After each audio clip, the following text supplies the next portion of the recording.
Morning, everybody, and welcome, and a warm, big welcome, WFS welcome to Simon. I think I mentioned to you the last time when we had the LEF that I had the fortunate opportunity of sitting next to Simon for dinner. And I thought I'll take the opportunity of inviting him to come and speak to us. And without hesitation and reservation, Simon said yes and said, just speak to Eileen to sort out the arrangements. And also I want to thank Eileen because I think Eileen's done a fantastic job in terms of getting Simon here. So, we're on a journey in terms of our values, we're on a journey in terms of our purpose, and obviously we've had a refreshed vision this year as well. So, we're in this state of transition, and there is no better person, there's no better ambassador, and there's no better custodian of the Woolies values than Simon Sussman. So, I don't know, I think it is free. I haven't discussed with Simon, but you have a free 1 hour session with Simon. Which is a gift. I've heard Simon speak a number of times, and I get goosebumps every time. So it's a privilege to have Simon here. I think it'll be remiss of me, and I was just chatting to Simon in terms of where we're at. We're also 10 years of the JV. And Simon's legacy spans broader than that. So when we started financial services, it was under Simon's leadership that we are 25 years old. So the 25 years of financial services was during Simon's leadership time. So it's a fantastic, fantastic legacy. And the JV, and Simon just reminded me that actually he was against it, so he can share why. But it's Simon's legacy as well, so his vision as well to do the JV, which I was just reminding him it's the most successful JV globally on either side of our shareholders. And I think when Barclays' CEO was down, we said it is the most successful one as well. And we're extremely proud of it, Simon. Also, I think there's two other big milestones. I think the other one is Simon was part of the first board of the JV, and also is the next chairman of WFS, so I think it's a big milestone. There's another milestone which I know Simon doesn't like sharing, and he's quite modest about it. In fact, I was looking at the WHL site, and on his resume, he doesn't have it either. But in 2004, he had the honor and privilege of employing me.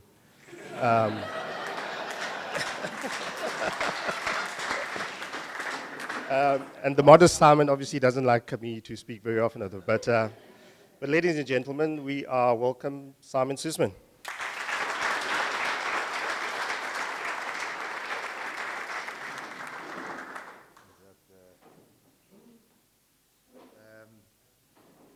Thank you, Sivi. I'm really sorry I recruited Sivi, so my apologies to all of you. It's quite nice to be an afterthought. So he only thought of asking me when he sat next to me at the dinner, and was a bit embarrassed that he hadn't asked me before. So I'm A, here as an afterthought. B, what was interesting is he says, is I immediately said, yes, I'm so desperate to keep on making this speech. So there we are. I'm going to talk about the values and what they've done for the business and kind of how we got to them and how some stories around it. And you'll forgive me, they are the original values. So I know you're in transition from the old values to the new values. And there are a couple of reasons why they're the original values. I'm a bit lazy, number one. And number two, they are actually the story. So things evolve, but the story rests around the original values. What has happened is I've given this talk around the world. So I've given it in New York, I've given it in Shanghai, I've given it in India, I've given it all the way around South Africa. I've given it in London. There was a chairman's forum which I gave it in London. And the reason why I say that is that when I give, it doesn't matter where I give it, Shanghai, New York, London, anywhere around South Africa, is it absolutely resonates with leadership. So it is a remarkable story. It's not very much about Woolies' financial performance. It's about how operating a business of a clear set of values and principles can drive benefit for all stakeholders. And indeed, Ian Moyer often talks about driving value from the values. So the values aren't just there for Morse. They are there to drive a benefit for all our stakeholders, for our people, our customers, our investors, yourselves, leadership teams. Wherever we touch the community, those values drive value. So let me get on with it. If I can work out this machine. Only says backwards. That's it. Okay. So I give the talk around the world, and I start by saying that Woolies is based in the most beautiful city in the world. There's not a lot of disagreement with that, and it was taken on one of those fine days like today. Quite remarkable. And then I say we were, in a sense, refounded, like WFS was refounded when we did the JV. We were refounded by the most beautiful man in the world, and we were privileged to host the most beautiful, it's called the most beautiful game, the most beautiful cup in the world. So we come from a sense of specialness, Woolies. This, you know, where we operate. I think we've exited Dubai. The bulk of the business obviously is in South Africa, but increasingly we have an Australian footprint. So I think from a profit split point of view, revenue split point of view, despite the troubles that we've had in Australia, and I'm sure we'll touch on those, we're something like 40% Australia, 60% Africa. That's where the business is. And then I talk about this slide. Now this slide nobody talks about, but the reason you're all in this room and driving BMWs is this slide. So this is the LSMs, and I know the LSMs are out of date. This slide nobody talks about in this country, and it is crazy. This is the South African miracle. So if you go back just 17 years, this is 2001, look at the size of LSM 125. Look at LSM 125 today. This is 3 years ago. I'm going to get this updated. I was going to get it updated in 2020, but it's kind of weird talking 3 years back. So I'm going to get it updated. I believe that despite the recession, this has shrunk a little bit further. Despite the financial mismanagement of the country, most of which is policy. But look at this. It's a phenomenal, phenomenal shift. It is the South African miracle. I hear nothing about this. I hear about the Gini coefficient, land restitution, so on and so forth.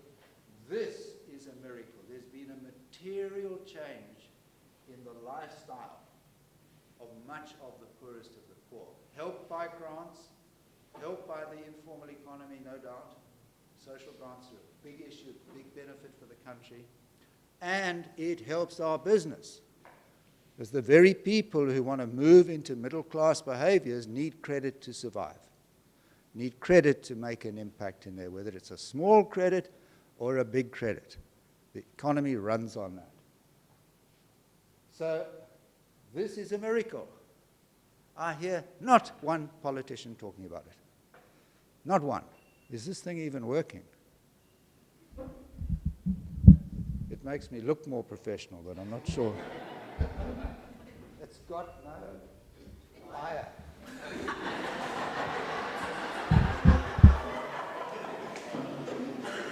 Works for the video. Works for them. Okay. Okay. Well, hopefully the Bluetooth or the Wi-Fi works, but I can't raad nie. So anyway, so that is where the growth of Woolies came from, the growth of living standards came from. We have benefited, all of us, out of this. And again, it's a message that says if you think that transformation in its broadest sense is anything other than phenomenally good for the country, you got it wrong. This is what has driven the economy over the last 15 years. And I think despite Zuma's deeply dangerous behavior in the last 10 years, this has continued. So there's an impetus to keep on increasing the middle class and reducing those in poverty. The biggest single issue that I'm crystal clear on is our labor legislation, which is increasingly preventing these people from getting work. So all the labor legislation is designed for this. effect of blocking the unemployed from coming into work, in particular the unemployed youth. So that's a real strategic issue that the country has to find the courage to confront. It doesn't apply to Woolworths, we can pay minimum wages. Doesn't apply to Woolies, we can have unionized workforces. It absolutely applies to the young entrepreneur who's trying to sell a service to you. They cannot operate, both with the red tape and the labor legislation, in a way that allows them to grow. And what was fascinating is I went to a meeting with the governor of the Reserve Bank a few months ago, and I said to him, Mr. Governor, when are you guys going to face labor legislation? And he said to me, he said, I've got a friend, black woman, who started a clothing business in the Cape Flats. She started paying below minimum wage, below labor, whatever the bargaining council rules were. She had 10 people. She was successful. She grew to 20 people. She grew to 50. She grew to 400 people making clothes, all under the, whatever the radar screen the laws are. And eventually the authorities and the unions came in, and he said they shut her down. He said, how crazy is that? That's the governor of the Reserve Bank. So to really break this, because that's the big national challenge, we need to think differently. I'm not making a political speech, I'm talking about Woolies' values. But what a miracle, we have that to go. That should be nil, 5%, I don't know what it is. So this is a bit about Woolies. As you know, a very big business, 1,200 stores between here and Australia. That's quite a lot of shops. We've seen all of that. 44,000 people, including yourselves. So 44,000, that's quite a big team. And they're all on the minimum wage, and as you'll see, they're all incentivized. That was the original Woolies store. Founded in 1931, about 150 meters from head office. So that's where we started. And that lady, Nellie Price, worked in Sea Point store till about 1980. She was a bit crotchety, in fact about 1983 or something. And when she retired, she would still phone me, hello Simon, Nellie Price here, the milk is off. Can you get somebody to do something about it? So the passion for the values that started with her, and she was quiet, the passion for the values never died with her. In fact, there was a wonderful story. I went into Sea Point. You'll get some stories that have absolutely nothing to do with anything. So I go into Sea Point store one day. Now you want to know about the old South Africa and the new South Africa. There's a kerfuffle in the corner. It's a very busy Saturday. And there's a little old Jewish lady arguing with the till operator. So I can see everybody's busy. I go over and I say, can I help? She says, yes, I want a little African. I said, you want what? I want a little African. She won't give it to me. I said, what's a little African? She says, no, I normally get a young black boy to push my trolley. I said, oh, that's what a little African is. So this is now like 40 years ago. I say to the supervisor, what is this? This woman's like 88. She says, Mr. Suzman, we do normally help her with a trolley, but you can see the tills are full. I've got nobody. I can't spare anybody, and she's a bit rude sometimes. So I turn to this lady. I say, madam, I will wheel your trolley. Where's your apartment? She says, it's about a block away. So now I'm pushing her trolley. Well, it wasn't a block away. It was like 8 blocks away. So I thought, okay, I'm going to do this, but I want a tip, because she would have given the little African a tip. Anyway, we get there. Now we get to her apartment block, and I say to her rather smilingly, can I take your trolley upstairs for you? Thinking this tip's going up with every action that I take. So we go upstairs, and I push a trolley into a thing, and I unload the bags, and I put the bags in the fridge, and I think I'm in like Flint. she says to me, are you a director or are you a part-timer? So I said, no, I'm not a part-timer, I'm a director. Oh, she says, my daughter, have you met her? She wants me to marry the daughter. So now I think the tip is like shrinking if she wants me to marry. Anyway, we decide to part ways, and now my hand's like going out. She says, this here trolley, I had to put 5 rand in. Can you give me the 5 rand? So I tipped her and went home. So I don't know how we got to that, but it's kind of like the history. So this is the 1960s. This is when I did join, and as a student casual, I worked in 1967 in Claremont store, and it looked a lot like this.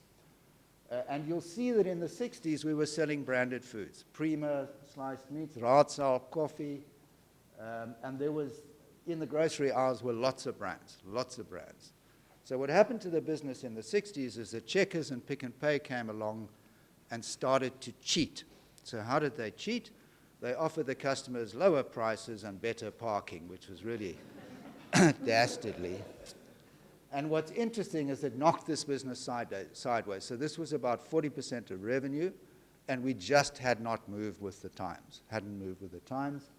And out of that came the sense that we can no longer compete with Pick n Pay and Checkers. We need to develop a private label business and be different. So that was kind of how the new Woolies food business started. This you don't need to see, except I'm going to ask a couple of questions. How many of you do the weekly shopping? Hands up. Okay, I'm going to ask it differently. And you have to be honest. This is about honesty. How many of you don't do the weekly shopping? Okay. Quite a large majority of males, but not 100%, which is increasingly how the world's going.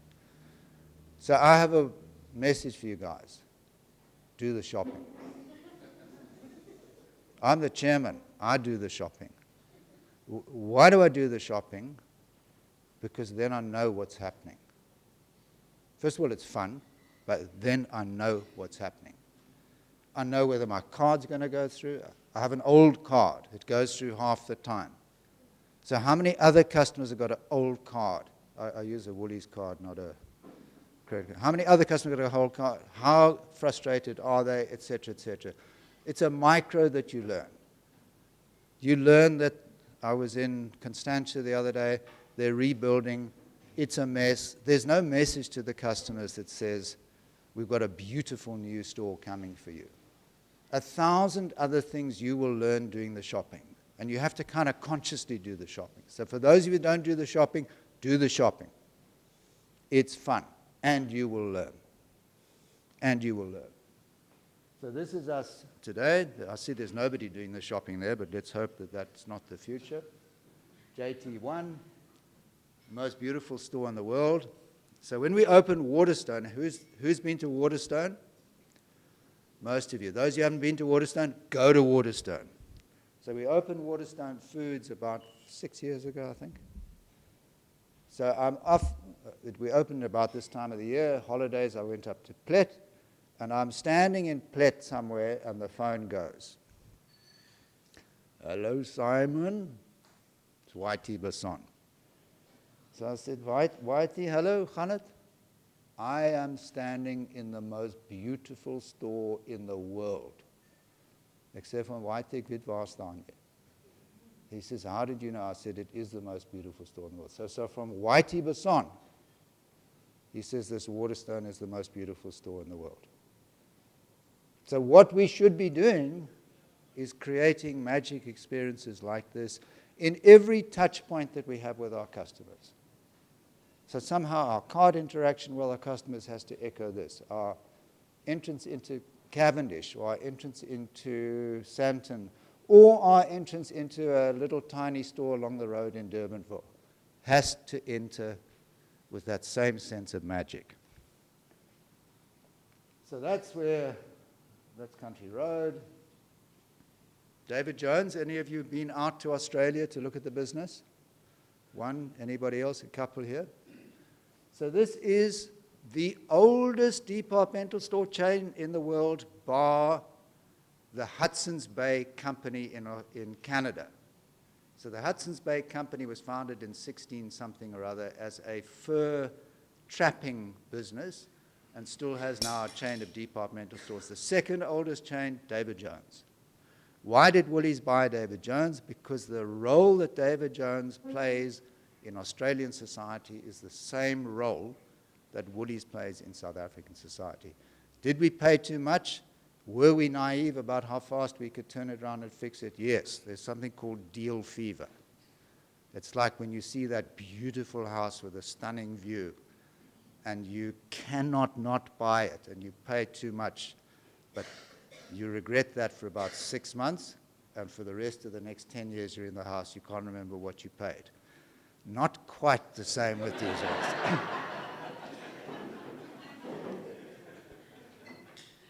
But this store alone, city centre store, when we bought the business, we knew that there were actually 2 stores in the city centre. The one had menswear and homeware, and the other one had all the women's wear, kids wear, and food in it. That's this one. This was built as a department store. So it's one of those iconic buildings like Selfridges in London that's built as a department store. But it's tired inside, absolutely tired. We sold the building next door for $350 million. That's, let me get it right, 3.5 billion rand. We put $1.5 billion rand into the bank to pay down the borrowings, and we are spending 2 billion rand tarting this up, and our vendors, the Gucci's and the Hugo Bosses of the world, are spending another 2 billion rand. So there's a 4 billion rand. Couldn't you do that to improve your IT systems? 4 billion rand going into this building.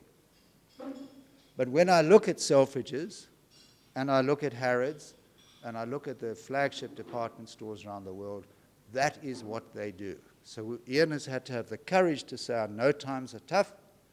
I want the most beautiful flagship store in the world. And he's just opened his first new floor, which is all of one of those floors with a double volume right up top as a shoe shop. First week it took 5 million rand, just the shoes. And the budget was 2.5 million rand. So when you spend the money and you make it beautiful, you can get it right. It's not to say we're out of the woods with David Jones, but those are the kind of things we have to do. That's a DJ, a more modern store, elsewhere in Melbourne, and they are absolutely beautiful. The older ones are not. So there's a lot of work to do there. So if I get to the meat of what I want to talk about, Woolies is a little bit over 80 years old. David Jones is a little bit over 180 years old. So I put there 180 years of values with a bracket to show the 2 sides of the business. But when I've been presented with a couple of books on David Jones, there was a Mr. David Jones. And he was about presenting a fair offer, a special offer to his customers. And that sense of presence in the Australian marketplace, the same with Country Road. When you talk to people who are Australians about Country Road, their voice drops a little. Oh, Country Road. It's the same with, oh, Woolies, you work for Woolies. It like drops a bit. It's a sign of you're part of my life. It lasts about 7 seconds, 8 seconds, and then, yeah, but now why didn't you, and am I right? So that, as long as they're still complaining, we're okay. The minute they say, Woolies, yeah, I seem to remember that, then we've got a problem. But the respect followed by the anger is quite a good combination. And I can tell you, when we're growing at 25%, which we have over the years, they still get cross with us. Why have you stopped at this? I can't get my daughters that, so on and so forth. That is integration into someone's life. So these were the original set of values. You guys are going to push out a modified set of values. But what was interesting here is when I was appointed chief executive in the year 2000, quite a few of the members of the board of directors were retired executives. One in particular, Brian Frost. Anybody remember Brian? A few of you remember Brian. Incredible guy. And Brian said to me, Simon, you need to encapsulate what this business stands for. The new generation's coming in all the time. They need to deeply understand what we mean to our customers. And I think one of the things that a lot of business people don't understand is that any business, whether it's BMW or Shell or South African Airways or Woolies, has a kind of unwritten contract with its customers. Interesting enough, the customers own the contract. We don't. We have to comply with the contract. And that contract is what you need to distill and encapsulate and get your leadership teams in particular to be talking about and talking about and talking about, and of course living. So we kind of asked ourselves, we asked the business, and we said, what are the simple words that describe Woolies? Simple words. Those were the simple words that have come up. Now, you've redone that exercise. I think Zyda's led it. And there's another set of simple words, which is like 90% the same as this. And the more I probe, the more businesses, when you say, what do you stand for? They stand for similar things. There's no business that says, we stand for rubbish, lousy service, expensive product, the same as last year. Yeah, we'll cut a corner if we have to. And we don't have to rush and bugger the plastic. So nobody says that. Everybody says things similar to this. Similar to this. But writing them down, the work that Jose, Sivi, and you are going to be doing, talking to your teams about the values, just the conversation is unbelievably powerful because it gives everybody in the organization a sense of direction, a sense of what we stand for, and mostly a sense of what we stand for our customers. So when we did this, we called it the Good Business Journey, and that came out of this kind of sense that you can do good for the environment, for the community around you, for your people, and yet that is good business. And yet that is good business. So it came the Good Business Journey. And if I just tell a little story about how this started. So about 25 years ago, when I was still running the food group and obsessive about improving our standards, what things tasted like, how long they could last, the freshness, the supplier work we were doing, I decided to take the top 4 product developers on a gourmet tour of the world, of Europe and America. So now you can say, what was the expense budget? I don't know. But we fly from Cape Town to Paris, me and 4 of the top, and they elected the 4 top product developers to come with me. And we arrive in Paris, and I say to the girls, right, first stop, Fauchon. Now, Fauchon is the world's best French delicatessen on the Place de Madeleine in Paris. And they said, what are we doing here? I said, you've got an unlimited budget to buy lunch. But you have to taste everything, and you have to write down your knowledge of how they prepared this, what it was like, so on and so forth. So they write all this down. They all got a bit bloated, I think, but it was a great exercise. In the afternoon, they said, what are we doing now, Simon? I said, now you are going to something called the Musée d'Orsay. What is the Musée d'Orsay? It is the world's best impressionist painting museum. Every painting is worth $10 million, and there are hundreds of them. And I said, you're going to go around and you're going to look at every one of those paintings with the earplugs, and you're going to understand what the artist was thinking to create excellence in that painting. And so the trip went on. We got to London, And in those days, the best restaurant, Michelin 3-star restaurant in London was called Le Gavroche. I said, okay, you're going to Le Gavroche. Oh, they said. I said, no. You're going to cook and work in the kitchen in Le Gavroche. And we'd arranged through Marks and Spencer that they could go and work in the kitchen of London's best restaurants. So what are they looking at? Raw materials, ingredients, organization, because if any of you have ever been back of house in a restaurant, it is all about discipline and organization. Standards, obsession. The head chef was a family called the Roux brothers, obsessed about quality, had terrible tempers. This is not good enough, chuck it out. It's that kind of thing. So the trip went on, and we ended up in San Francisco, which is kind of then the gourmet capital of the United States. And I had a cousin living in San Francisco, and I said to her, Linda, I want to go to the best food places in San Francisco. And she took us to a shop. Anybody been to San Francisco? Okay, you've seen the picture of the Golden Gate Bridge. So on the other side of the Golden Gate Bridge, there's a kind of, I don't know, a landadno. It's called Sausalito. Very pretty little boats, things down at the harbor. And in there was a retail store called Whole Foods, the first Whole Foods store I've ever seen. And Whole Foods, you may remember 3 or 4 months ago, was sold to Amazon for $13.7 billion. Whole Foods is beautiful, emotional, fantastic foods, lots of organic. Amazon is functional, and functional. So why did Amazon buy Whole Foods? Yes, they need to get into perishables, but function without emotion doesn't have much lasting power. Anyway, I walk around Whole Foods. There's a lot of organic, and the signs up, and stories about the farmers. And it's beautifully laid out, a lot of emphasis on fresh, stories about organic. And we are just selling food in South Africa. I get back on the plane, and I come back to Cape Town. Anybody remember Carol Grolman? Couple.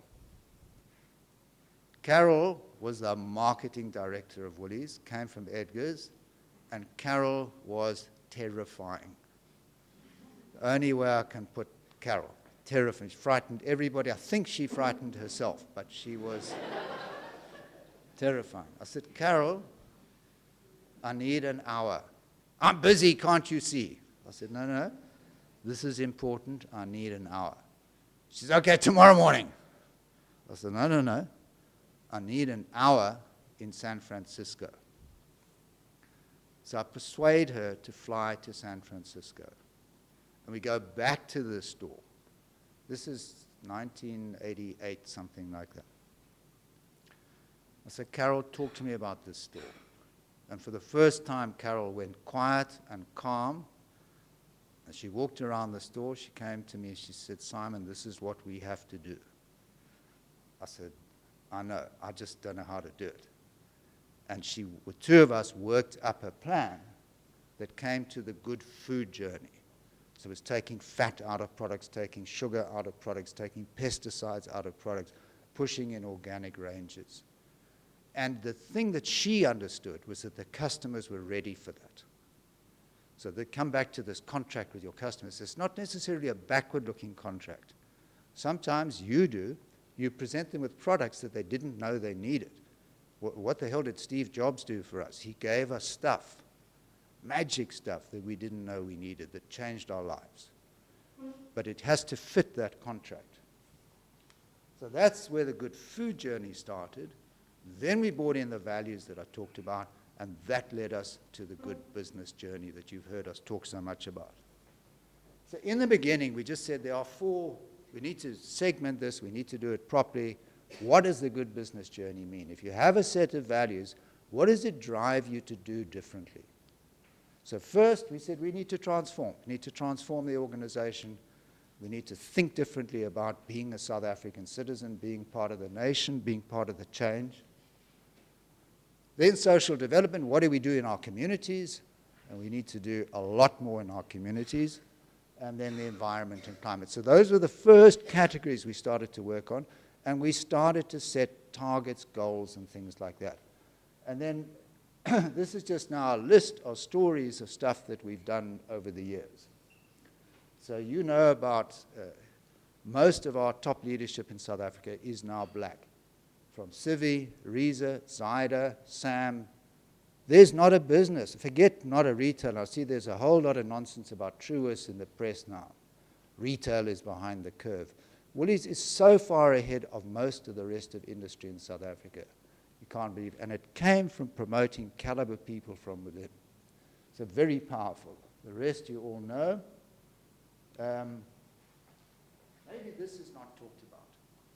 So Zinzi Mkholadela runs a program that invests in black businesses to grow. Now, one of the difficulties of any new startup business, black, white, pink, or green, is not the idea, but is translating the idea into, one, a plan, and two, a market.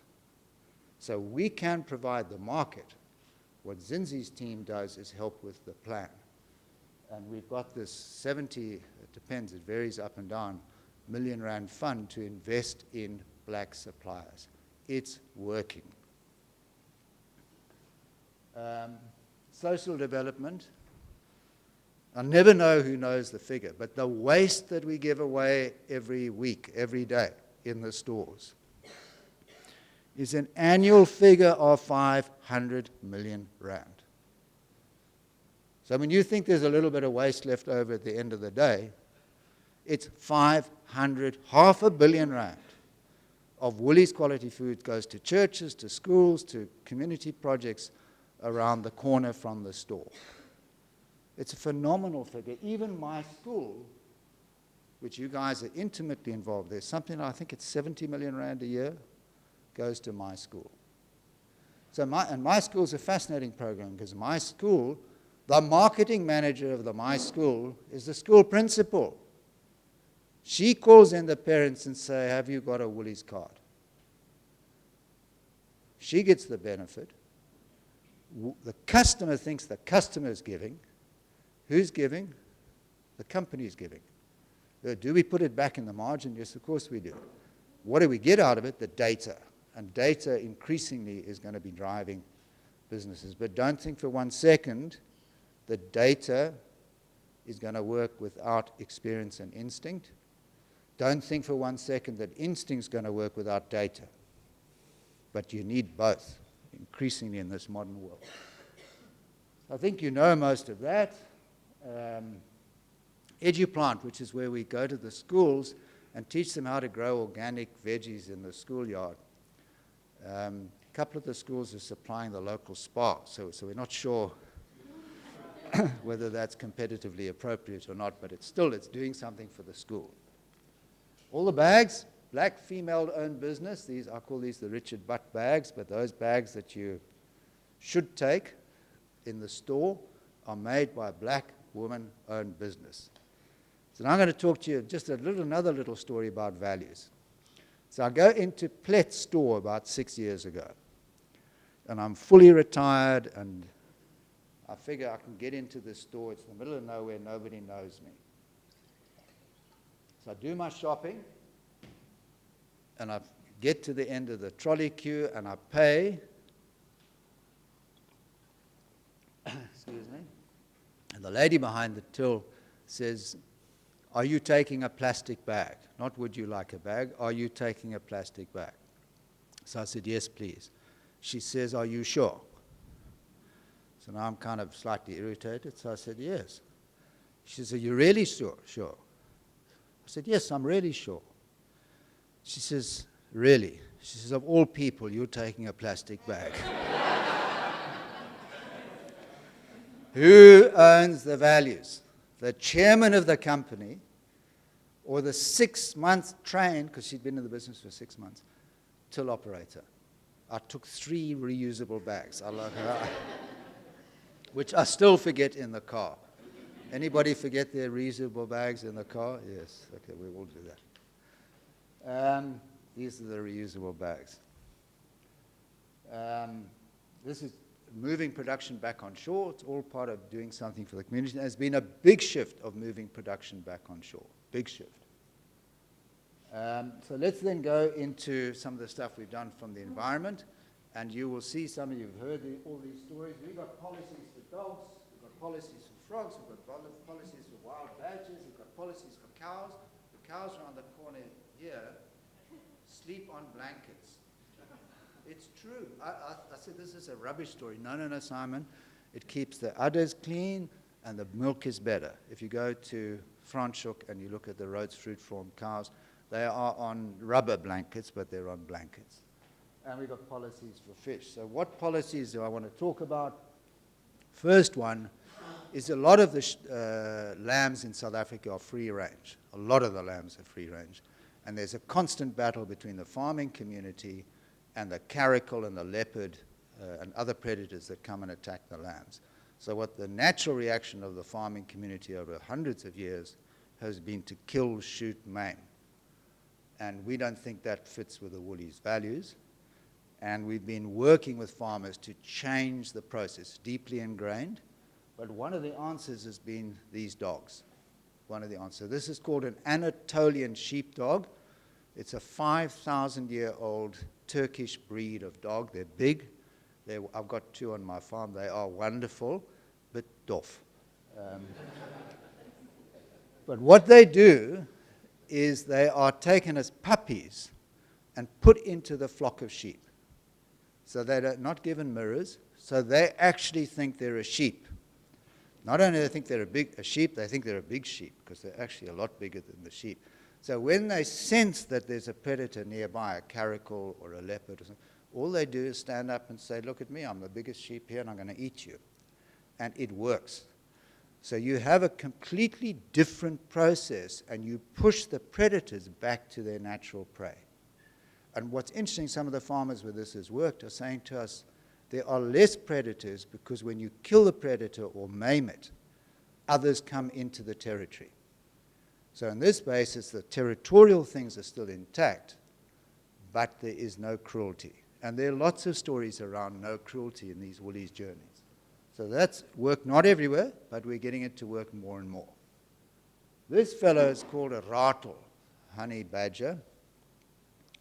So about 15 years ago, we get a call to say, do you know that the farmers are using these steel traps to trap the honey badger? Because the honey badger, unlike me, I love honey. But the honey badger loves it even more than I do. He's got unbelievably strong claws, and he can break open a beehive, destroy the beehive. So the farmers are trapping the honey badgers. They eat their feet off. Dinkum, that's what they do to get away. So it's a deeply inhumane process. So we looked at this and we stopped all selling of honey. We said we're not selling honey until there's a way of not damaging these beautiful animals. And these are rarer and rarer animals. One of the farmers phoned up the team and said, I don't understand you guys, you're crazy. I've got all my beehives on a pole. The honey badger can't climb up the pole, and it's interesting to note that bees can fly. So the bees can climb the pole. So when you now drive around the countryside and you see the beehives on a pole, it came from Woolies. So all our honey is badger-friendly honey. So, and what's fascinating about all of these stories is when you set out these set of values and you say to people, do business in a different way, people from the strangest place that you wouldn't expect come up with ideas to do it differently. And the trick is to keep saying to people, this is a journey. These whole values that we have is a journey. You are not going to correct whatever you see as the wrongs. Today, at 9 o'clock, it's not going to happen. Equally, if you say, oh, it's too difficult, I can't do it, it's not going to happen either. But if you say there's a journey here, what step can I take? What thing can we do? Who's got a better idea? It can absolutely work, and it does. This is Flip Nell. So Flip is a long-standing supplier of us up right on the Limpopo River, farms on the Limpopo River. And we started dealing with him in the early 80s. What's fascinating about this, in the early 80s along the Limpopo River, we were kind of at war with Zimbabwe.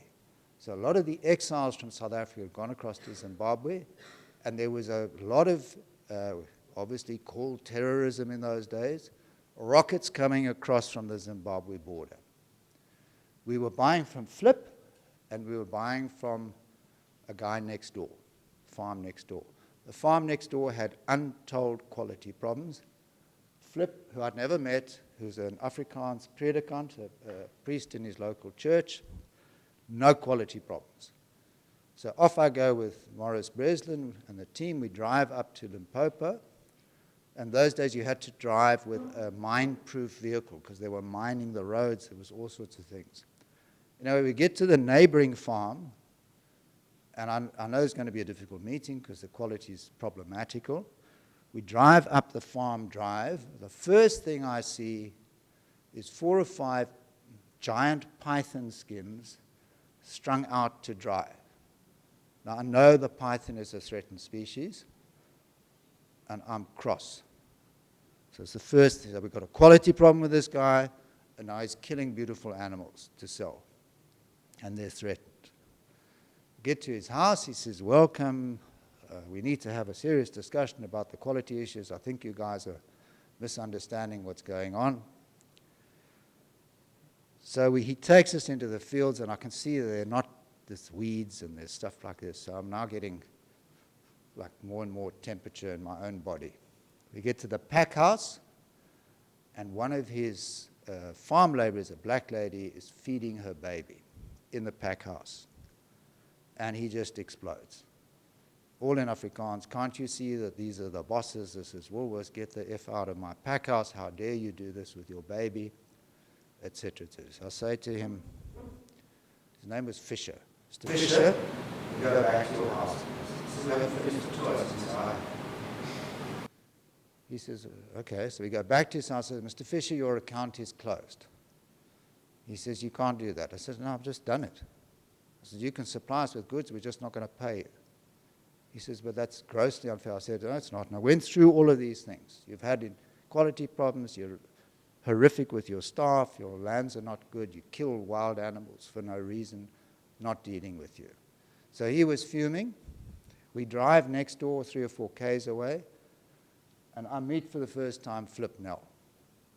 How do you do, Flip? Afrikaans predikant. He says, before we do anything, I want to introduce you to my manager. I've broken the storyline. His manager is a black guy, the first black farm manager in the Limpopo region, ever. From the community, trained by Flip, promoted by Flip. The quality is impeccable, the lands are impeccable, the staff are smiling. You couldn't believe the contrast between the two. Fisher was bombed by the guys on the other side of the fence not 3 weeks later. Flip was never bombed and is still a supplier of Woolworths today. So isn't it interesting how the values spread so deep, so wide, and have other implications? Quality of product, anger from because the community was on one side of the river and the other side of the river, anger from the community, developing his black team.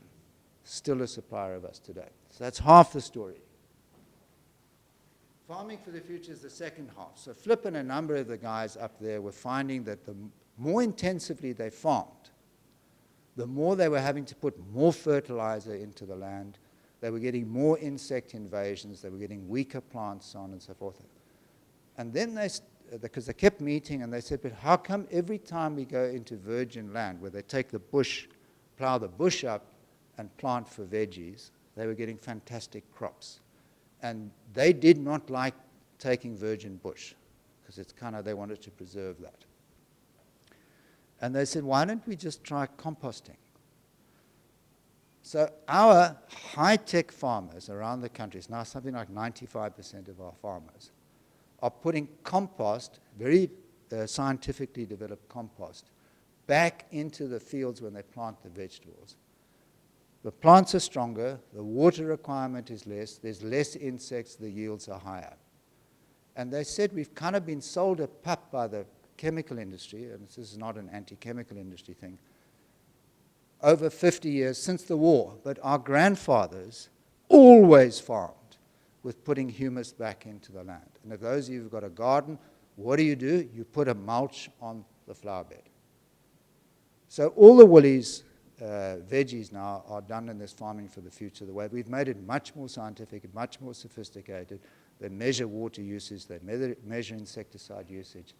But this combination of old compost, thousands of years old, and new has produced quality of product that we sell beyond what our expectations would be.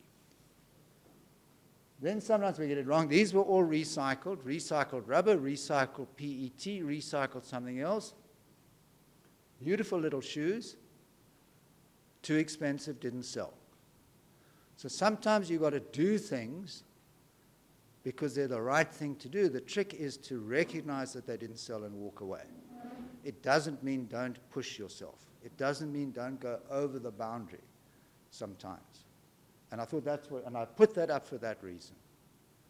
Go over the boundary. Go over and come back. And as leaders, that's what we have to do. Sometimes we're allowed to stay there because it's successful. But if it is that we've pushed ourselves too far, pushed the business too far, look in the mirror, say it didn't work, come back, I'm going to fight another day. It's a difficult thing for leaders to do. And I think that's what's actually happened to us with David Jones. So we went too far. We bought a business that was too big. We paid too much money. We thought we would turn it around quicker. Ian is saying to me, Simon, I should have learned some lessons earlier, quicker. I've got to reset. I've got to come back. I've got to do it better. So there we've done in the biggest reset that Woolies has ever had. Gone too far. The chief executive is saying, I need to step back, start again. Would I have said to him today, Ian, don't buy David Jones? Not at all. It's been a transformational acquisition for the business. Did we get what's called deal fever, pay too much? Did we go too quickly? Did we think we could make the changes too quickly? Absolutely. Absolutely. So there are lessons everywhere, but the key lesson is don't stop trying, don't stop pushing yourself. This is interesting. I don't know why we keep putting jeans up here, but in our jeans is a polyester content. South Africa has the highest recycling rate. I can see one plastic bottle. Just hold the plastic bottle up, please. Thou art a sinner, okay? But what is interesting, because this is horrific, you've got a big one, which is good, but those normal bottles of water that we all use, takes us 30 seconds to drain the bottle, 400 years for the bottle to decompose. Don't know how quickly you drink, but sometimes I drink in 10 seconds. 10 seconds, 400 years. What is interesting is South Africa has one of the highest recycling rates of PET, which is what that bottle is made. And a lot of it does go into clothing. So plastic's becoming more and more topical. It's an incredibly difficult problem to solve. But the less we can use, it's still the better. What you do use, you should be able to recycle and use again. And Zyda's put out some targets for 2020, which is that everything should either be using recycled plastic or be recyclable. That's a step in the right direction. It's a step. Refrigeration, the one that I love with this is head office. So about 8 or 9 years ago, if you think of head office, I'll tell the story, but I had a secretary in head office years ago, so she brings a visitor upstairs. And that building's quite impressive. I know your building's impressive, but our building's also impressive. And he says, I was asking your secretary how many people work in the building. He says, you've got a difficult, this wasn't Eileen, this was a previous secretary. So I said, oh, what did she say? I said, well, how many people work here? And she says, I guess about half of them. So, anyway, the whole lot, not just the half, would go to the gents or the ladies and wash their hands afterwards with hot water. And somebody came when we started the Good Business Journey and said, why are we washing our hands with hot water? Why don't you just wash them with cold water? There's nothing wrong. And if you have to have a shower somewhere for people to have a shower, then let's have a little geyser for that. So we shut the hot water down in head office, and I went to the basement. I'd never seen the boilers. There were 3 boilers. There are still 3 boilers in the basement. They would comfortably fit in this room. 1, 2, 3. Enormous things. We turned them off. We saved 8 years ago 40,000 rand a month. 40,000 rand a month. So I don't know whether your loos in Lion, where are you in Woodstock, have got hot water in or not. They don't need hot water. But it came from somebody scratching there. It didn't come from many of the big bosses or anything. And it's that kind of, if you can encourage that from your people to come to you with these kind of ideas, unbelievably powerful. The DC in Joburg, we had to angle on the one hand to get no northern light, because there's a lot of chill stuff, so no windows on that side. Windows on the south side to get natural light in to save electricity, but not heat coming in. And we had to angle it because there was a pond that had some rare frogs in it. So you go from high-tech to low-tech to match the values. The other frog story, which I tell, I'm sure most of you have heard, but about 15 years ago, we get a phone call in head office to say, I bought a packet of lettuce from you, and there's a frog in the lettuce. Now, with social media just starting in those days, you do not want that message to go out. Woolworth squeezes beautiful frogs and squashes them into the lettuce pack. They've got to have their own packaging, but anyway.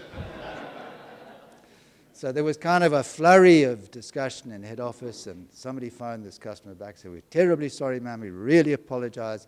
We're going to send you 3 free lettuces as a compensation or some other such stupid thing. And she says, no. She says, I live in Tableview or wherever she lived. She says, the frog's still alive.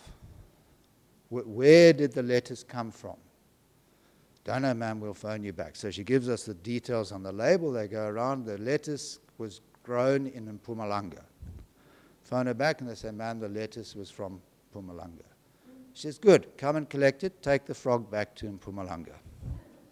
Dinkum, true story. So there was a guy called Tom McLaughlin who worked in the business. Tom was running the Good Business Journey at the time. Tom drives out to Tableview with a little box, gets the frog, puts the frog in the box, goes to the airport, Cape Town International, flies up to Joburg, rents a car, drives down to Mpumalanga, and there's a photograph of him releasing this frog, which we had to send to the customer, with which he was happy. All that I keep thinking about is the frog saying to his mate, saying, yeah, you've got to go to Cape Town. It is so cool. So anyway, that's Joburg. This is head office. So what percentage of head office is solar energy? I think it's like 12% or something. It doesn't matter that it's not 100. Start the journey. Start the journey. But if you said to me your head office has no solar heating, keeps breaking, says no solar heating, I think we're wrong. So start the journey. Start with 15%. I don't know whether you've got any energy in your solar energy where you guys are, but start. Start by turning off the hot water. Start. And start leads to the next steps, and your people will tell you what the next steps are. This was an experiment to use nitrogen instead of diesel to refrigerate, and we are converting more and more of the fleet to nitrogen. But we're not just doing it in South Africa. That's a factory that supplies us in Bangladesh. They collect all their water. They reuse all their water. This is a factory in Madagascar, which is producing quite a lot of our clothing. You will remember that Madagascar has been cutting down its forests. They're replanting forests to create energy for the factory. So here are the values. Those are just some of the stories we've done. What the theme of this talk is that you can drive value from the values. And it benefits all your stakeholders, your customers, your staff, your suppliers benefit from it. Your shareholders benefit from it. The community around you benefits from it.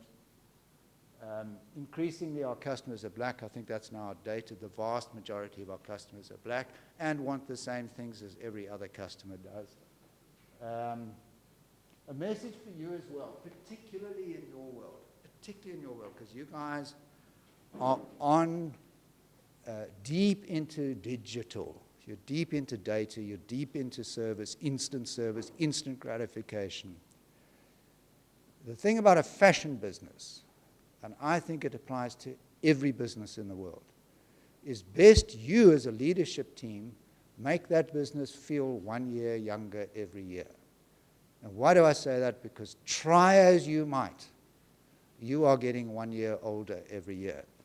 And unless you want to take your customers with you, in which case you're all going to die, if you want younger customers, that business, that experience, that transaction, that swipe of the card, or where's my phone, getting the card into the phone or doing whatever you have to do, you'd better be doing things that feel to you are 1 year younger every year or more. How many of you have got teenage kids? Not enough of you. Okay, I got teenage kids. They live in a different world. And I go back right at the beginning, about 8 or 9 years ago. I come back from Australia, and I think my older daughter was 10. And I bought a pair of jeans from her from a competitor of Country Road. I always used to bring them presents back. And I give her the jeans, and she tries them on, and she says, "Dad, these are cool, but they're the wrong size." So I said, "Okay, darling." So they're too big. If any of you have got teenage daughters, the clothes are always too big. They've got to be like, I don't know, spaghetti. So she says, "Can you get me another pair?" So this is 10 years ago. So I said, "Yes, okay, fine, I will." So she stands in front of me. So I said, "Yeah, darling." She says, "Well, can you get them?" I said, "Yes, I'll get them." She says, No, can you get them?" So now I don't know what I'm talking about. I said, "I'm going there in November, I'll get them." She says, "Well, why aren't you getting them now?" So I said, "What do you mean?" She says, "Google them," because Google was everything.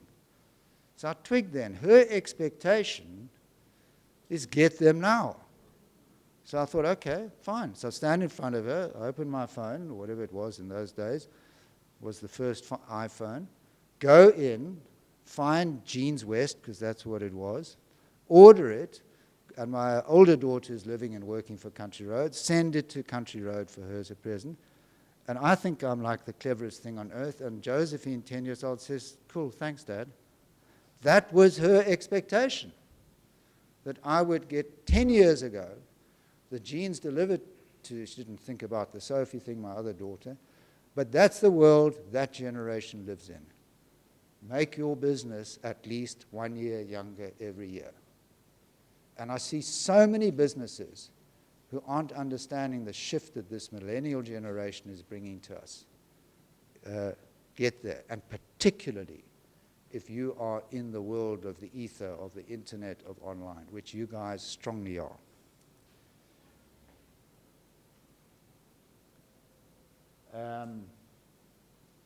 Most of this you know. I think this is fascinating about the values. So we're less than 5% unionized in the stores. Why? Because we have a structured process, not a random process, a structured process of listening to the issues that are bothering our staff. And the process is, I think you guys do Let's Talk or whatever you call it today. It has been phenomenal. It disciplines management to listen and to answer. And 90% of what people want to be is recognized. So if you've got a process, if you don't have a process, you need a trade union. If you have a process where the people in the business in your call center can trust you to hear what's bothering you, and sometimes the answer is no, we can't change it, that's how the world works. Sometimes the answer is, I'm sorry, we got it wrong. Very powerful. You know we've been the most trusted brand, and I think we got it again this year. Most trusted brand in the country. And a lot of it is because of this value system, this good business journey. Lots of awards. I'm a cynic on awards, but what do awards do? they say to the leadership team, we can do it and we can do better. They're not in themselves worth anything. They're worth it for us to say, okay, we recognize now, how do we push ourselves harder? So within all of this, and with the big drop in the share price that we've seen, when we started the Good Business Journey, that's what the share price was. That's where it is today. And it's been up as high as 100. It will go back up again. So doing good is good business. And we should understand that very deeply. It's a core part of the value system. The journey never ends. It is a journey. I talked about that earlier on. It's really powerful. Don't know who's going to win, but I think it's a journey too. So this one will win sometimes, that one will win sometimes. Hopefully this one wins a bit more, but we've got to think of it as a joint venture. That's Eileen, who's just retired from Claremont Store, who for me absolutely epitomized the values. Just was obsessed about beautiful product. She would always say to me, Simon, ek's alweer number one. And she would manage her customers, manage her product, just go the extra mile at all. So that's what I want to talk about, and I'm happy to answer any questions.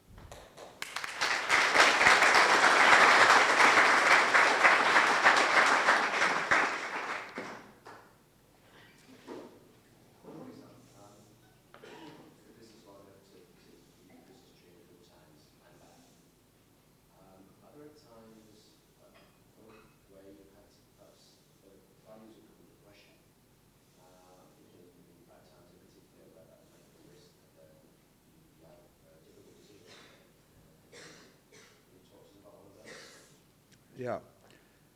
So I think the values are under pressure always, number one. Number two, the values are often under more pressure when you're doing well, because now you're invincible, and I just touch this and my accounts go up, and I put in this fix and I've got more credit granted or whatever it is. So often in the good times, the values go wrong. So look at Steinhoff. Nothing can go wrong. We're growing topsy-turvy. Look at us in Australia. The country road business had been doing well for years. David Jones, when we bought it, had 2 incredible years. Nothing could go wrong. We could expand the stores. We could put in 57 new IT systems, so on and so forth. But the value system of thinking about it with integrity, of just deeply going into yourself and saying, is this right? What can go wrong? I don't think we applied. I think we had hubris. And I don't look at the management team. The board was just as gung-ho, myself included. So number one, I don't think it matters whether you're doing well or badly, you apply the values. Interestingly enough, Woolworth clothing, which is a mess at the moment. Honest, all of you know that, I can say that, and the figures prove it. We lost some of the values. We chased price instead of value. We chased fashion instead of style. And it went wrong. And the wronger it went, the more we chased price and the more we chased fashion. And when I listened to Ian saying to me, Simon, I don't understand what we've done here. We have pushed fashion across the store, and most of our customers are 40, 45-year-old mums who want beautiful clothes from us. So we didn't apply the values when it was going badly, and in Australia we didn't apply the values when it was going well. So there's never a time not to apply it, and they form a great compass. But now I want to say something really important. And I was I hadn't met a new lady who's joined us in head office, very bright young person, very aggressive, wants to make good changes for us. And she said, I said, how are you enjoying it? She said, I'm really loving it. She says, but I struggle. So I said, what do you struggle with? I can't get decisions made, particularly about people. So I said, what is this? She says, you guys talk about values. There's a dark side to your values. So I said, what do you mean by that? She says, I am not allowed to be honest with people and say, it's not working, you must go. I can't do that. I have to have a series of interviews. I have to go through a process. It's going to take me a year. And eventually, I might be able to ask that person to go. So what happens in that year? The business slows further. We fall farther behind in our customers. That person knows they don't belong. Everybody who you are thinking you are unhappy with, I promise you, knows about it.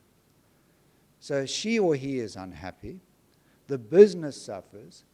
And everybody says the values say we have to follow due process. So there's a dark side of the values where we overinterpret the values to avoid tough conversations, to stop doing difficult things. And I think that's terribly wrong. And one of those first values was energy. One of them is integrity. And the integrity is certainly at senior level. If it's not working, have a bloody conversation. Don't avoid it. Get in and do it. It's honest for them, it's honest for you, and it'll accelerate the business faster. So 3 points. 1, there's no difference when it's tough with the values, they'll give you a compass. There's no difference when it's great and you apply the values, they'll teach you to be a bit more reflective, a bit less hubris.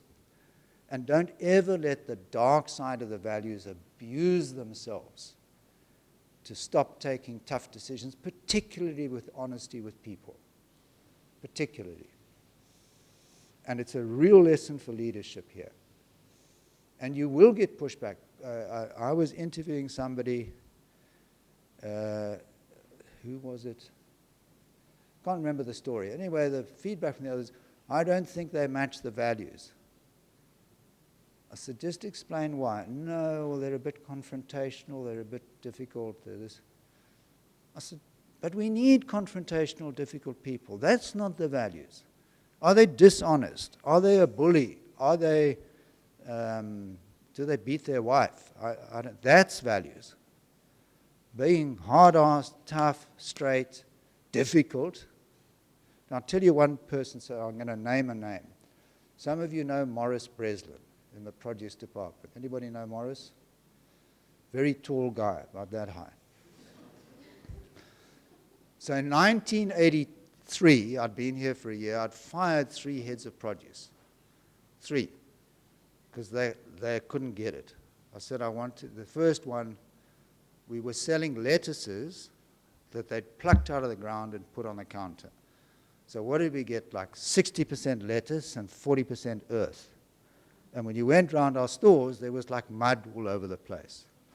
So I said, we're stopping lettuce until we get lettuce with no roots wrapped in a plastic bag. Oh, I can't do it, Simon, can't do it, can't do it. So eventually I got fed up and I asked the guy to go. So then another guy and then another guy. So then I look around, there's not many left in foods. Foods was a tiny business at that stage. So I find Morris Breslin's in sweets, and sweets is like 40% up. I said, Morris, I'm putting you in produce. He says, Simon, everybody you put in produce, you fire.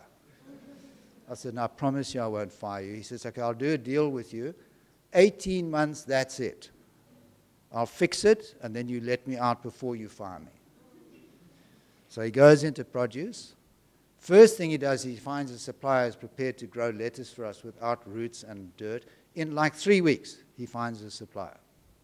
Here's the difference. Comes to me after 18 months. He's now trebled the size of the produce business. Says, can I go back to sweets? I said, no. He says, but you promised me. So here's the values in action: integrity, honesty. I said, I know I did. I lied. He says, well, when can I leave produce? I said, Maury, never.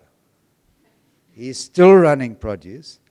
I think produce in those days was about just under R1 million a year. I think produce today is 7 billion a year or something like that. But Maury's a toughie. And when I was still running foods, every year I would get a delegation from the team and the human resource department saying, when are you firing Morris? He's a bully. The truth is he wasn't a bully.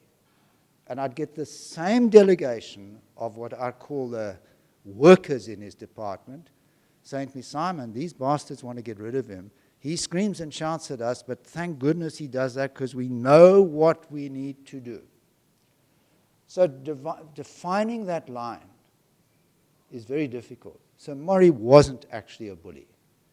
He was a demander of extreme standards. And those of us, and you know from yourselves, when you are hell-bent on extreme standards, you are not very patient. Don't let the dark side of the values say to you, you must be nice. If there's an ongoing customer default, don't be nice. If it's a single mistake that someone's made, support them, help them, turn it around. But if it's ongoing, it doesn't have to be nice. All of us shout at our children. Do we love them less? Do they love us less? They need it. I get shouted, I've been married 3 times. I get shouted by all my wives. Don't know if it's made me any better. Okay, another question.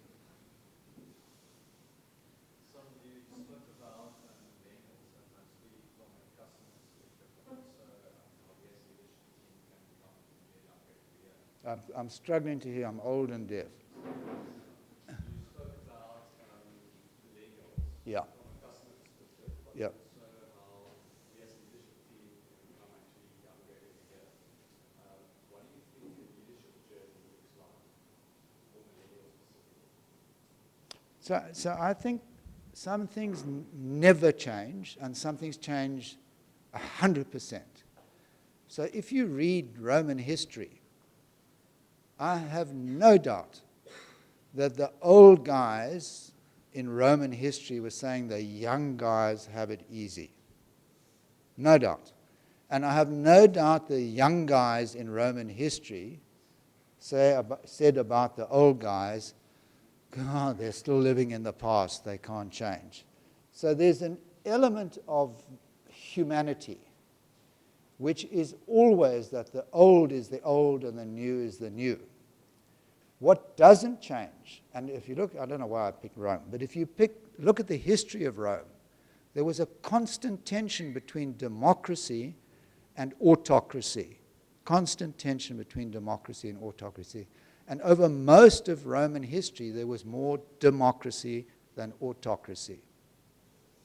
So I think for millennials, you guys who are millennials in this room are different. You have a different world. You are much more free in your thinking than I ever was. Many of you are much more entrepreneurial than my generation was.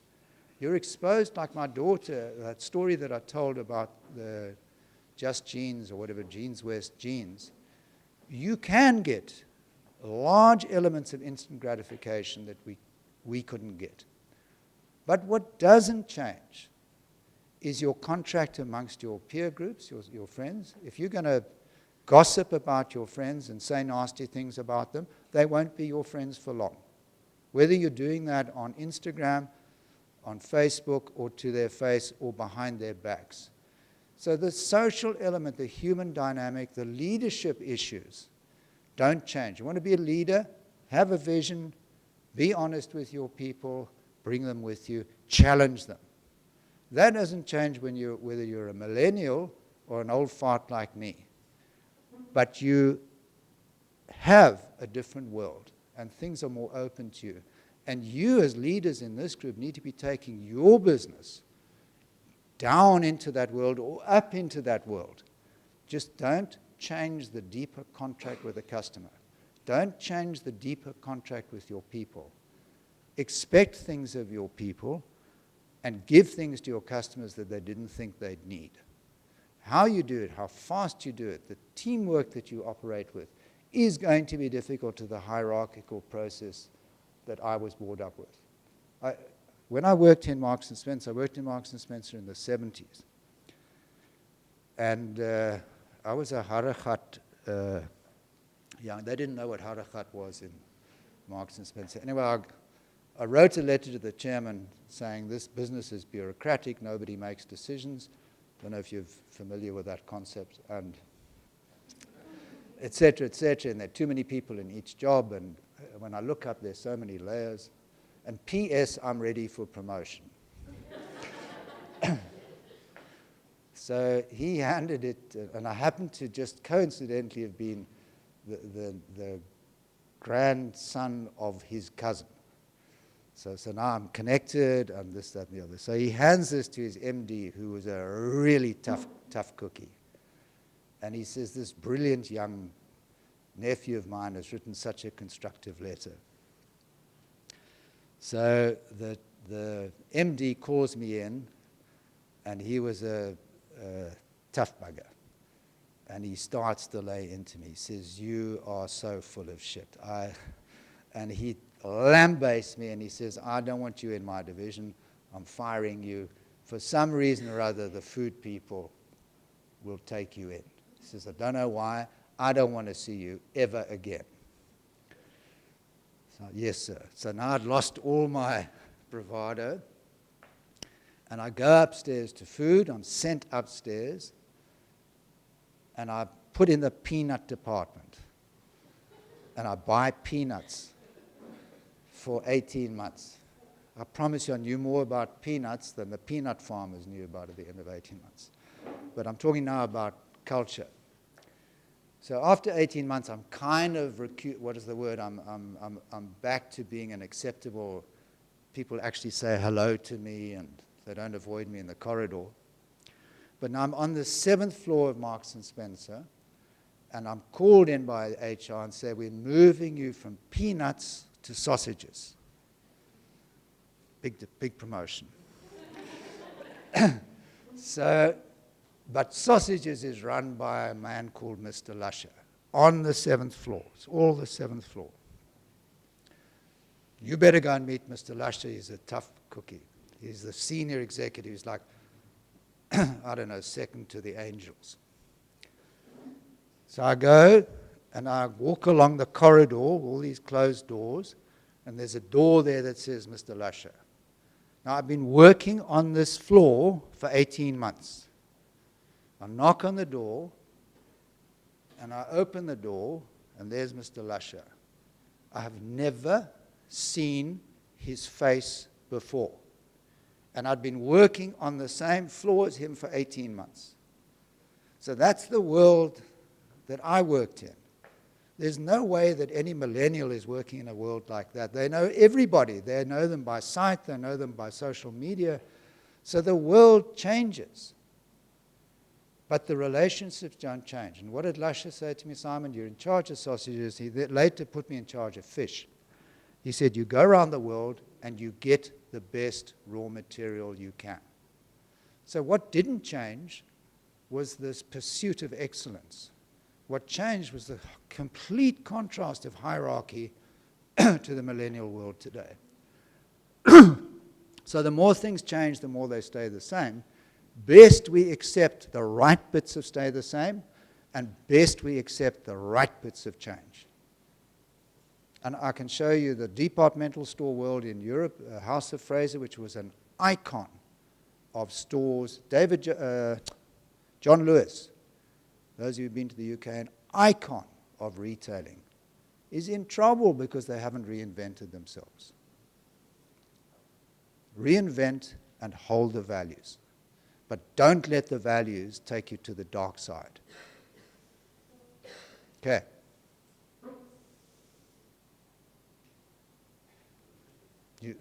Has nobody else got any balls here? Is that... Do you remember Sylvie's interview? Did he say it was embarrassing? And have you changed your approach to recruitment since? Civi is a master salesman, and he didn't say anything embarrassing. But I've been very proud of Civi's achievements, and so should you guys be. So it's been a great, great journey that you've been on. And I think this 10 years has been fantastic, and I was against it. I thought, why give away a gem to a bank? And the bank I saw as a big gorilla, and we were like a little monkey. And how are we ever going to stand our ground on the things we should stand our ground and give it away to a bank? And what transpired is a genuine partnership in which we took, in the beginning, very difficult, but we took the best of the rigor that the bank could give us and kept the entrepreneurial spirit of a retailer. And that's a lot down to Sivi himself and his team. So we took the plunge. I didn't want to take the plunge. Should I have taken the plunge? Absolutely. And my boss at the time, Buddy Horton, who was the chairman of the group, when we finally did the deal, he said, Simon, I just want you to know, because this was around 2008, yes, 10 years ago, and the collapse was happening. And Buddy said, just to remind you, so I can't remember what they paid us, 4 billion rand or something. He said, you have cost us R1 billion with your hesitation. So, interesting, huh? I did. I can't justify it. I mean, I can try and think of some justification, but I can't justify it. So we do, as leaders, do silly things. But you have to do what you believe in, and I believed at the time it was wrong. I believe passionately, very quickly after we started, that the rigor that ABSA was bringing to us was going to lift our game hugely, and indeed it has. Okay, one more question.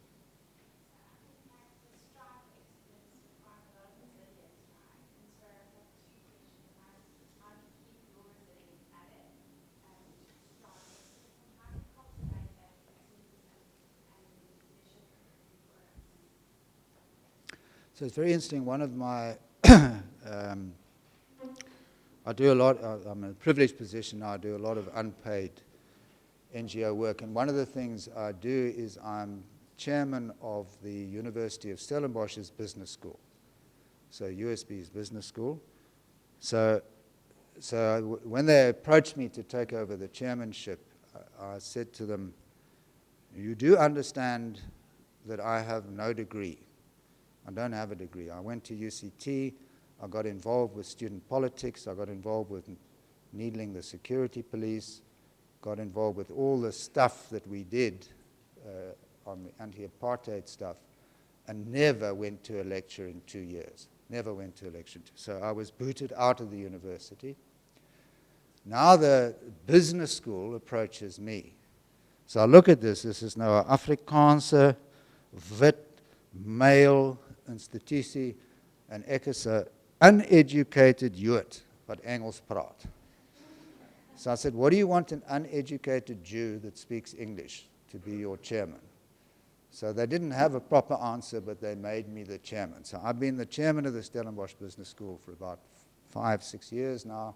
It's a fantastic institution. Some of you have done some courses with them. Unbelievable, and very much a transforming institution.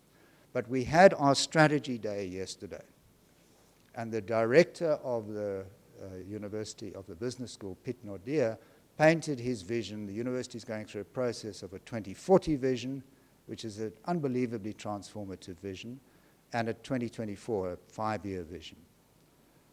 And in the 5-year vision, he painted what he felt the school should be delivering back to the business community.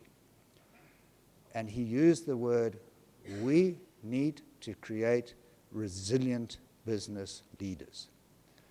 And I thought it was such a powerful word, because the uncertainty in which we operate is going to get more uncertain. So whether that uncertainty is this massive wave of digitation, digital stuff, whether it's my phone becoming my bank, whether it's my phone becoming my payment, my phone becoming my social, my phone, I don't know, we're going to marry our phones one day. I don't know what we're going to do.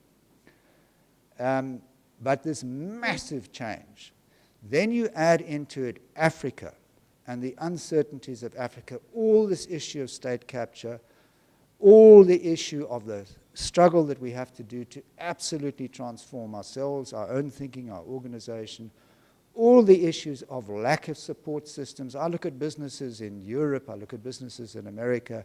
You ask somebody to do it, it gets done. When you ask somebody to do it here, does it get done? Sometimes, sometimes not. So the ability to operate in deep uncertainty, the ability to operate in an economy that goes up, goes down, goes flat, the ability to operate where the competitor set is changing radically all the time. All the time. I said to somebody the other day, yeah, well, it's fine if you're in the airline business, people are still going to fly in airlines. You can't digitize the airline experience. He said, Simon, I've just come from an international conference of Uber, and they are going to do Uber drones that pick you up. Uber drones that pick, automatic, what do you call it, non-people driven Uber drones. So if I want to get from here back to town, I want to get from here maybe to Riversdale, which is a debate, or George, which is a debate between a car and flying, maybe there'll be a drone where I just click a button and I can get an Uber drone that takes me straight to George. So whatever industry you're in, things are changing. In Africa, they're changing faster, they're more confusing.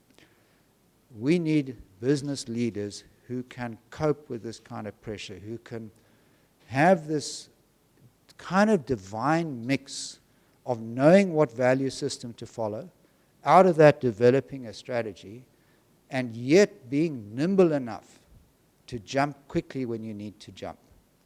So I'll give you another thing we did wrong a few months ago. The VAT increase comes through. 1% VAT increase. So what do?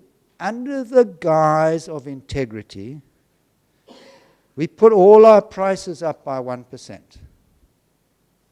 So an 99 Rand garment suddenly becomes a 101 Rand 26 garment. But now what has the buying team been doing for the last 6 months? Passionately fighting to get a 99 Rand price point. Passionately, because in the customer's mind, 99 Rand is not 2 Rand cheaper than 102. It's 100 Rand cheaper than 102. Because the one's under 100 and the other one's over 100. So when I look at I'm buying something, I say to myself, well, hang on, this is $36.99.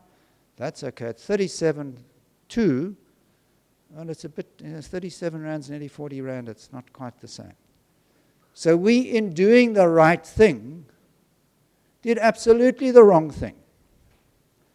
And we should have had the courage to do one of two things, to say we absorb the 1% until the new season's price comes through. Sorry, shareholders, we're doing the right thing for our customers. We're keeping all our price points intact.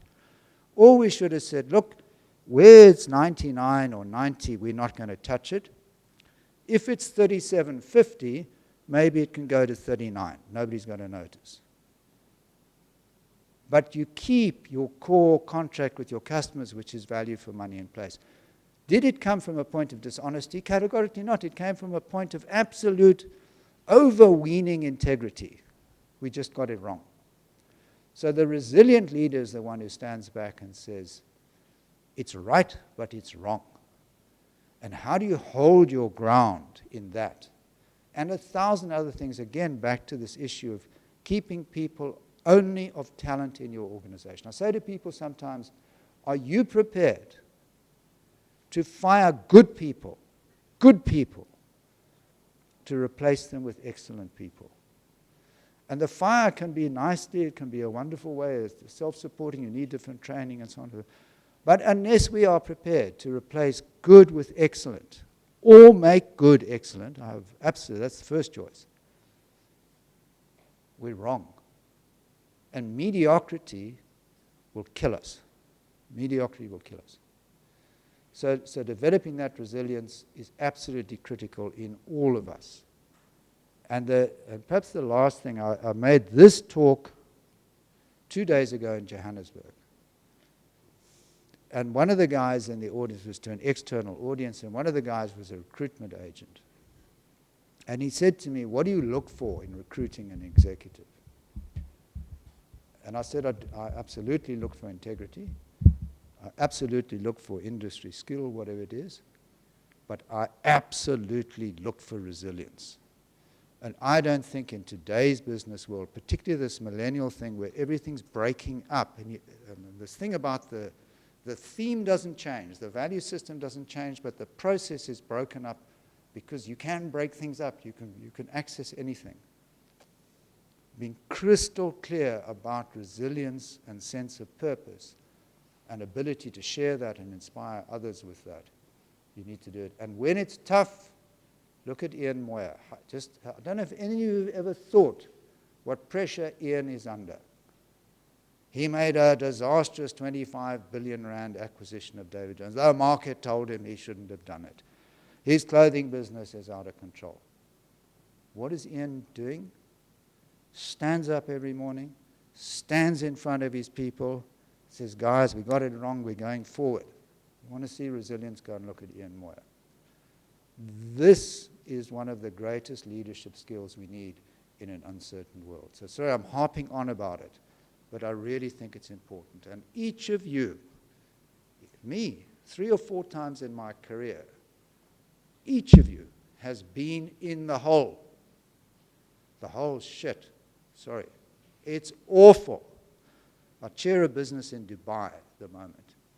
The trade is horrific. The CEO is struggling. I said to him, Khalid, this is your biggest learning period. This is your biggest learning. Not 3 years ago when you were growing at 15%. You learned nothing out of that. The hole is where you learn. And if you can climb out of the hole and take people with you, that's real resilience. Any more? They're bored, right. Come, Siri, thank me.